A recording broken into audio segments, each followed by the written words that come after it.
Hello, welcome back to the Desk Corner. Welcome to a new video. I have been requested to do some more colored pencil beginners type tutorials, so I thought it would be fun to give you guys some of my best beginners colored pencil tips while I draw this fun avocado. Before we get started, I have my color swatch here, which I should probably zoom in on a little bit. And I'm using my Caran Luminance pencils, but you can use whichever pencils that you happen to have. But this is just to give you a general overview of what the colors look like in case you're trying to color match a little bit. Okay, let's go ahead and get started with this avocado. As I get started with the skin here, I'm just going to give a bit of a disclaimer. I want this video to be more colored pencil specific tips and not just realistic drawing techniques in general. So I'm going to focus a lot about the characteristics of colored pencil here, and my tips are going to be based around that, not generally just how I was able to create a realistic avocado. If you're a little newer to colored pencil and you'd like to try some more basic exercises first, I have 2 videos that are for beginners that I'll link down below, and I also have a couple for graphite drawing in general too if you're just new to drawing in general. With that all being said, let's go ahead and jump straight into some of my colored pencil tips. My first tip is more of a reminder, and that is that you can use one color to create a bunch of different values with colored pencil the same way you can with something like graphite. So for example, with graphite we often create like gradient or value scales, but it's less common to see anyone do that with colored pencil. I think with colored pencil it's easy to get caught up in using a bunch of different colors and maybe wanting to get the most pigment off of the pencil as possible, so not wanting to create lighter values with one pencil, but in reality you can achieve a whole range of value. For example, on the skin of the avocado here, I used my Payne's Gray and built it up, but the first layers were pretty light, and then I'm just darkening and adding black to the darkest areas as I go along. But there wasn't a need for me to use any lighter gray or white or anything like that because I'm able to achieve those values just with my Payne's Gray, even though it's a fairly dark color. My next tip has to do with layering and blending, and this is what people are usually interested in when it comes to colored pencil, and probably what the most people want to learn how to do. There's all these different techniques when it comes to blending, but I will say that one tip that is really important, I think, in being able to layer and blend your colored pencils is that you don't use a lot of pencil pressure at the beginning stages of a drawing. So for example, with this darker green I have on the outside of the avocado, I haven't used very much pencil pressure. I've built up my layers over and over again using kind of a lighter pressure, and that way the paper can keep, holding more pigment and it's not being flattened out, because when you press hard on a paper it kind of flattens out a little bit and you're adding too much at once. But if you are using lighter pressure and adding more and more layers on top of one another, the paper will actually surprisingly hold way more layers that way than you would even think. And then you can add more layers of different colors on top. So I can add more yellow on top of the green now and turn it into more of a yellowish green. And then I can add green on top of that. And really I can keep going with this as long as I want. Now you don't need to use light pressure the entire time. Once you have enough layers built up, you can use a little bit more pressure so that you can get kind of like a darker value in some areas. But that's more for when you're pretty much happy with how things are looking and you've already added enough layers. You don't want to do that at the beginning.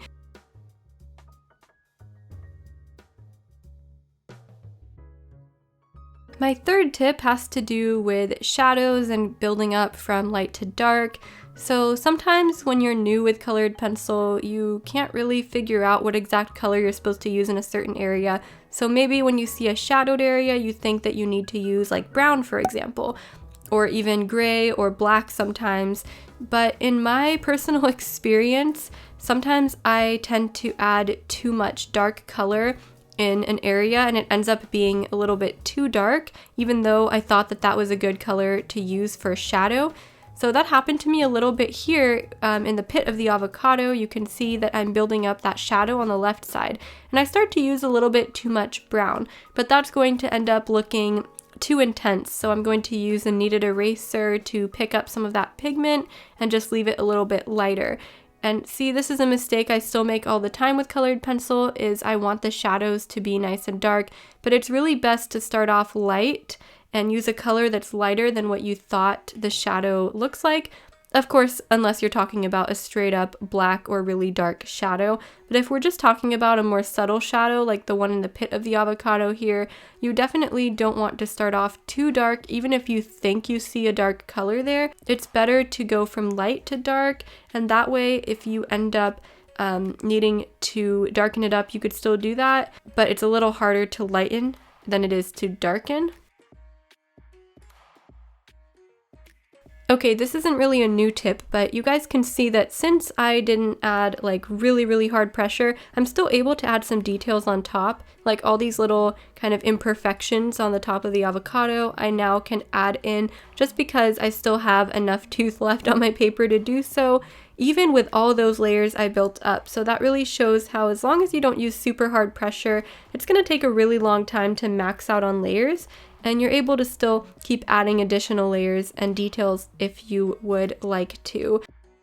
This, of course, also depends on paper. You don't want to use an ultra smooth paper or even a thin like sketch or printer paper because it likely won't be able to take the amount of layers that colored pencil requires.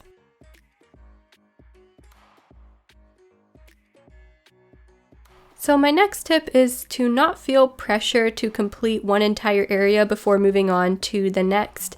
Not everybody likes to work on one area for too long, and I think sometimes when you work on other areas as well, it helps you to see the picture as a whole.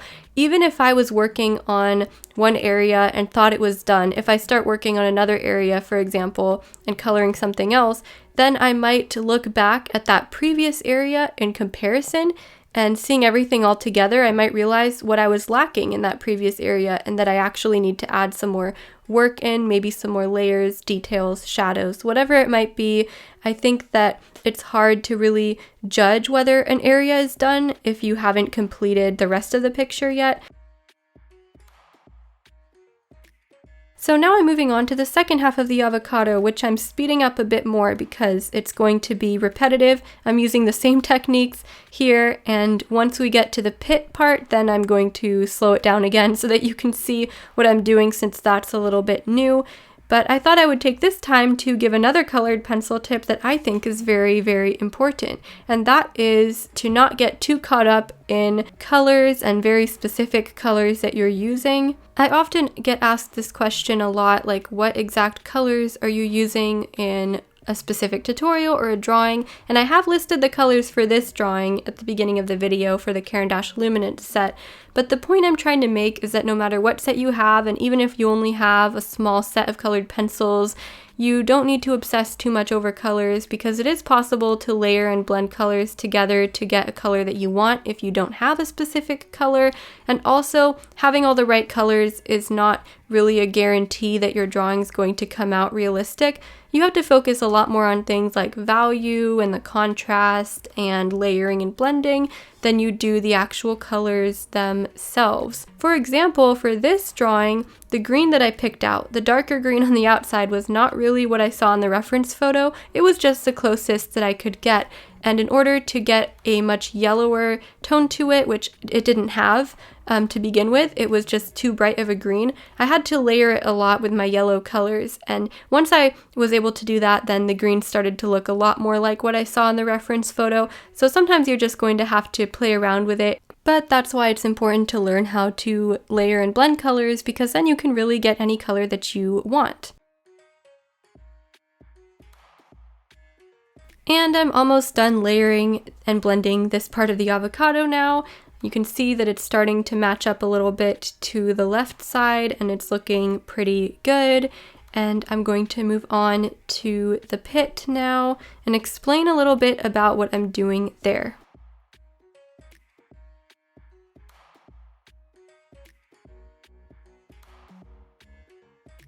And now we're moving on to the pit of the avocado, where I'm using my burnt ochre colors as well as dark flesh, which is just a very dark brown color. Now, I kind of want to use this to give another tip that I think can be applied to colored pencil art in general, and that is don't be afraid to vary your technique to get different textures or to achieve different looks or textures.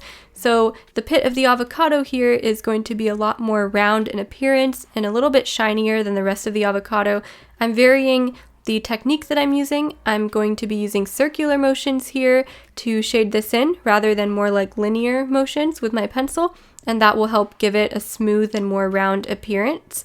I'm making sure to leave a very bright highlight at the end because that's how you get something to look shiny, but I want to make sure that I gradually move into that highlight. So my value is going to get lighter until I move into that highlight because the highlight is quite dark, and that's the highlight on the top left that I'm talking about. There's also a little bit of a highlight towards the right side and a little at the bottom too, so I'm just going to work on those as well.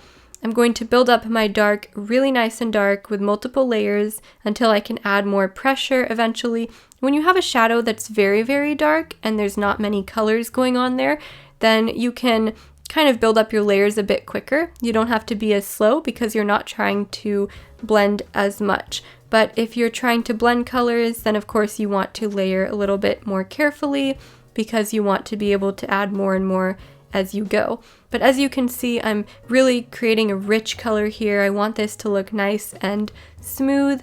You can see the difference there with me using circular strokes. You can't really see the pencil strokes as much, so that's why it's important to vary your technique when you're trying to get different textures. I don't know if anybody would be interested in a video specifically on textures, but that is something I could do in the future if you're curious.